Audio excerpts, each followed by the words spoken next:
Bienvenidos a este primer video de balances con reacción química para dejar las notas de clase. ¿Por qué debemos hacer balances con reacción química y cuál es el alcance que deben tener estos?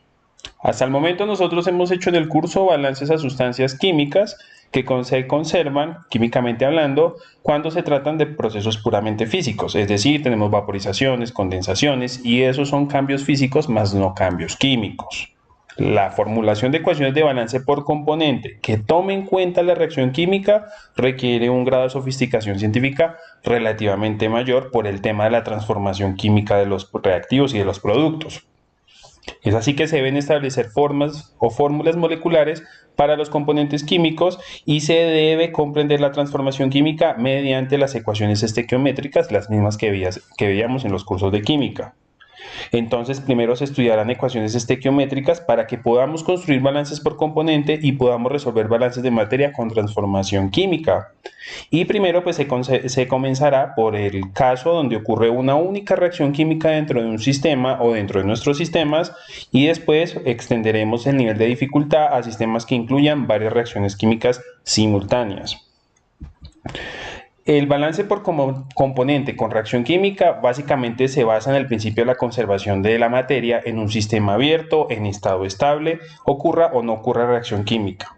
Es decir, que nosotros podemos simplemente decir que el flujo molar de entrada de cualquier sustancia S es igual al flujo molar de salida de esa misma sustancia S. Recordemos que nosotros utilizamos las letras N para establecer flujos molares y utilizamos F para establecer flujos másicos. Ahora definiremos algo que se llama la relación o razón de producción, que simplemente es una diferencia entre las moles o el flujo de salida menos el flujo de entrada de una sustancia S cualquiera.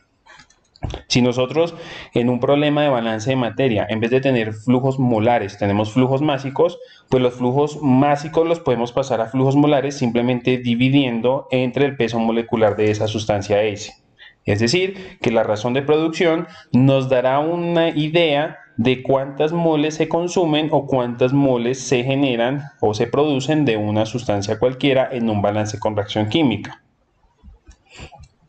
Nosotros establecemos entonces la razón de producción como una diferencia entre los moles de salida y las moles de entrada de una sustancia S. Y eso es muy útil puesto que en un proceso donde ocurre una reacción química, nosotros vamos a tener continuamente transformación de reactivos hacia productos. Vamos a tener consumo de reactivos y formación de productos. Como nosotros tenemos dos posibilidades, es decir, que los problemas se nos den en moles o que los problemas nos den en unidades másicas, o sea, gramos, kilogramos, pues podemos simplemente con la razón de producción monitorear esa producción y ese consumo. Como bien lo decía, si nos lo dan en gramos o en kilogramos, utilizaremos el peso molecular y si me lo dan directamente en moles, pues simplemente será una diferencia entre lo que sale menos lo que entró de un producto o de un reactivo específicamente hablando. Para que esto quede más claro, entonces haremos este ejemplo 1 que nos dice que tenemos un proceso continuo de síntesis de amoníaco mediante la reacción de nitrógeno más hidrógeno. Se alimentan al reactor catalítico 40 moles de hidrógeno, 12 moles de nitrógeno, para que obtengamos en una corriente de salida 8 moles de nitrógeno, 28 moles de hidrógeno y 8 moles de amoníaco. Nos dice que calculemos las razones de producción de cada sustancia. Nos están dando la reacción química y esto es bastante sencillo puesto que nos están especificando cuántos moles de cada sustancia entraron y cuántos moles salieron. Es decir, que si nosotros queremos utilizar o calcular las razones de producción, pues simplemente haremos un conteo bastante sencillo. Por ejemplo, para las moles de nitrógeno, simplemente la razón de producción será las moles que salieron menos las moles que entraron. Para las moles de hidrógeno también será la diferencia entre las moles de hidrógeno que salieron menos las moles de hidrógeno que entraron. Para las moles de amoníaco será la misma relación o la misma diferencia entre las moles de amoníaco de salida menos las moles de amoníaco de entrada. Si nosotros nos fijamos, toda esta información está dada, puesto que, por ejemplo, para el nitrógeno nos están diciendo que salen 8 moles y entraron 12. Quiere decir que esta diferencia nos da menos 4 mol por hora.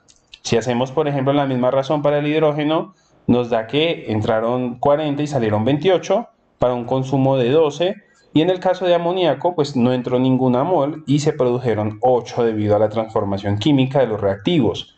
Esto es muy importante y muy diciente, puesto que las razones de producción de los reactivos siempre darán negativas y esto indica que los reactivos se consumen, mientras que en los productos la razón de producción da un número positivo, quiere decir que se produce o que se forman estos productos. Ahora bien, también con razones de producción incluidas yo puedo resolver balances de materia, es decir, que si yo despejo las moles de salida o los flujos de salida a partir de las ecuaciones de razones de producción, que fue las que les mostré aquí al principio, estas dos, ustedes pueden despejar las moles de salida de cada especie para así, a partir de las razones de producción, encontrar las moles de salida y completar un balance de materia.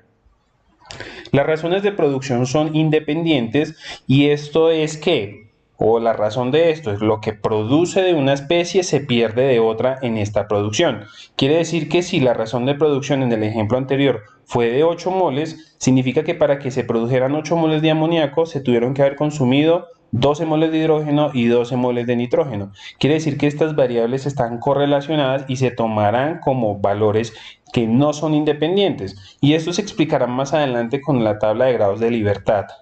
Por otra razón, establecemos la proporcionalidad como una razón entre las razones de producción de una especie basada en sus coeficientes estequiométricos, como les voy a mostrar a continuación. En este segundo ejemplo nos dice que a partir de la estequiometría dada de la reacción de producción de amoníaco, tenemos que se especifican flujos de entrada molares de 40 moles de hidrógeno, 12 moles de nitrógeno y ninguna mol de amoníaco. Nos dice que la razón de producción del nitrógeno es de menos 4 moles por hora y nos piden que calculemos las moles de salida para los tres componentes. Entonces en este caso tenemos aparentemente poca información porque nos están dando las tres entradas de todas las especies químicas involucradas y solamente me están dando una razón de producción que es la del nitrógeno. ¿Cómo a partir de una razón de producción yo puedo resolver un balance de materia? Pues vamos a ver. Como yo les había dicho, podemos establecer una especie de proporción utilizando los coeficientes estequiométricos. Quiero que se guíen en este primer ejemplo. Como nosotros podemos ver, las razones de producción son positivas para los productos y negativas para los reactivos. El hecho de que sean negativas está indicando un consumo y el hecho de que sea positiva está indicando una formación. Entonces, acá lo único que tenemos que hacer es basarnos en la estequiometría. Miremos que el coeficiente estequiométrico del nitrógeno es 1, el coeficiente estequiométrico del hidrógeno es de 3 y el coeficiente estequiométrico del amoníaco es de 2. Significa que por cada mol de nitrógeno y por cada 3 moles de hidrógeno se van a producir 2 moles de amoníaco y viceversa, porque es una reacción reversible. Ahora bien, lo único que tenemos que hacer es indicar los coeficientes estequiométricos de una manera muy sencilla. Por ejemplo, si yo relaciono la razón del amoníaco con la razón del nitrógeno, pues esto simplemente es una relación 2 a 1. Se necesitan 2 moles de amoníaco por cada mol de nitrógeno y esto simplemente se puede indicar utilizando los coeficientes estequiométricos. Si yo, por ejemplo, voy a hacer la razón de producción o la proporción entre el hidrógeno y el nitrógeno, quiere decir que yo necesito 3 moles de hidrógeno por una mol de nitrógeno. Y si yo correlaciono el amoníaco con el hidrógeno, yo produzco 2 moles de amoníaco por cada 3 moles de hidrógeno que consumí. Esas proporciones nos permiten fácilmente encontrar las razones de producción de especies que no conocemos.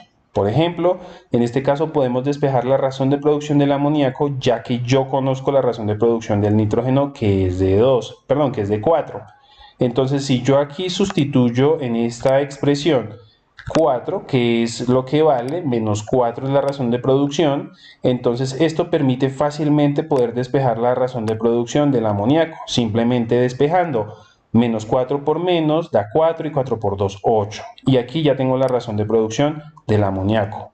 Asimismo, yo puedo despejar la otra razón de producción, que es la del hidrógeno, y esta en este caso se hizo a partir de la razón de producción del amoníaco también. Es decir, como yo sé que la razón de producción del amoníaco es de 4, pues simplemente despejo y ya puedo obtener la razón de producción. Entonces, en este caso, aquí en esta diapositiva se los estoy mostrando con el nitrógeno, pero sin embargo, pues esto ya nos da la razón de producción del hidrógeno, que es de menos 12.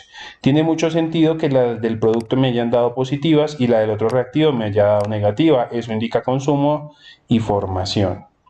De esta manera yo con las razones de producción en mano puedo ya determinar cuánto se me consumen de los o cuánto me salen de los productos que estaba mencionando.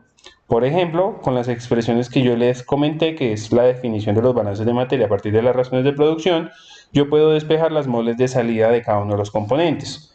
Es decir, que las moles de producción o las moles de salida del amoníaco pues simplemente serán la razón de producción más lo que entró, y esto pues simplemente nos da las moles de salida de amoníaco, que pueden ser 8, las moles de salida del nitrógeno que se calculan a partir de la razón de producción y las moles de salida del hidrógeno que se calculan a partir de su razón de producción. De esta manera ya puedo establecer un balance de materia a partir de una única razón de producción de cualquier sustancia presente de referencia. Eso nos permite llegar a una conclusión bastante diciente, y es que para una reacción química única donde intervienen esas sustancias, o sea, un número definido de sustancias, la razón de producción de cualquiera de ellas, en este caso utilizamos la razón de producción del nitrógeno que fue de -4, con esa razón de producción nosotros pudimos establecer las demás razones de producción, y a partir de esas razones de producción pudimos completar el balance de materia. Quiere decir que las ecuaciones de balance van a incluir variables, además de las variables de corriente, una nueva variable independiente que va a ser la razón de producción de una sustancia de referencia. Esto lo vamos a ampliar cuando veamos la tabla de grados de libertad y avancemos, como incluyendo reactivos límites, velocidades de reacción, conversión, etc. Pero este es nuestro primer paso para entender los balances con reacción química, y espero que les haya gustado, y les voy a seguir anclando los videos conforme avancemos con reacción química. Un abrazo para todos.